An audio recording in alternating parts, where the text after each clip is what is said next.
Welcome back to the Budget Gamer channel, where we bring you critical and in-depth reviews of just about every indie game we can get our hands on, and today we're going to be taking a look at More Dark for the Nintendo Switch. And it is safe to say, regardless of what you've heard about the game or if you've read about it on the eShop, More Dark offers you much more than you would expect from a typical room-based puzzle platformer. And whether that's a good thing or not, we are going to talk about later.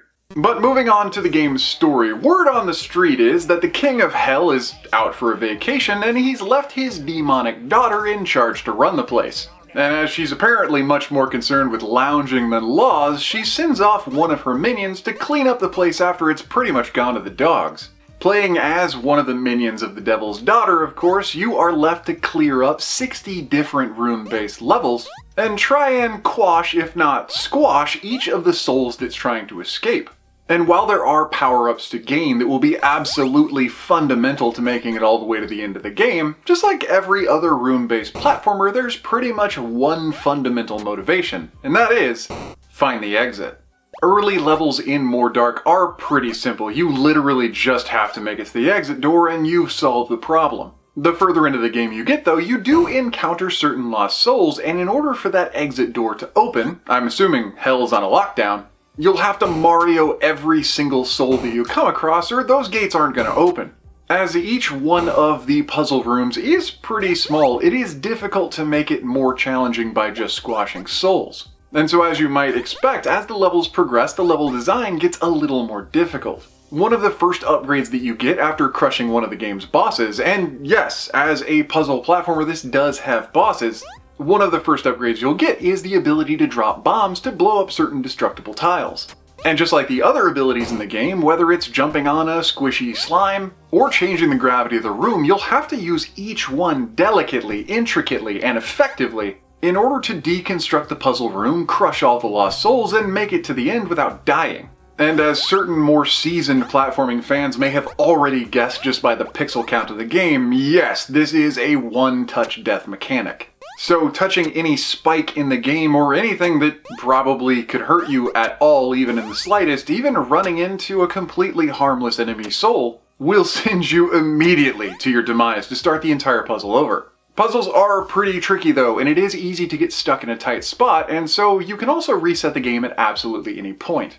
In addition to the occasional boss fight, there's also certain different sporadic levels thrown in that kind of spice up or at least change up the gameplay, introducing you to certain themed levels like Pong or Space Invaders. And while I'm not 100% sure what the reason for this change up in gameplay styles is, it does serve quite effectively to break up the monotony of challenging 60 puzzle rooms back to back. Moving on to the game's visuals and audio though, obviously a retro platformer, and there's really not much to say about it.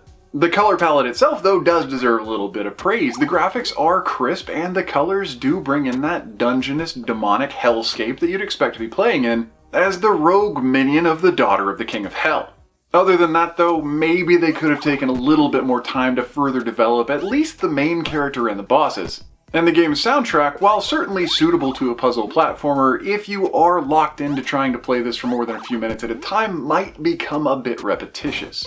And on that note, it is time to start into some of More Dark's critiques. More Dark is, of course, as I've said a few times already, a room-based puzzle platformer, and that does kind of lend itself genre-wise to a few different flaws. And not the least of which is repetition. More Dark does try to spice this up using different gaming-style interludes and cutscenes such as bosses or seemingly random levels like Pong and Space Invaders, and also integrates new abilities to face new puzzle challenges. But regardless of how much you can change up the variety of the game with new genres embedded between rooms, and how many new unique abilities you can get with the same objective goal being to reach the door in a very small room area, there are really very few challenges for a veteran puzzler.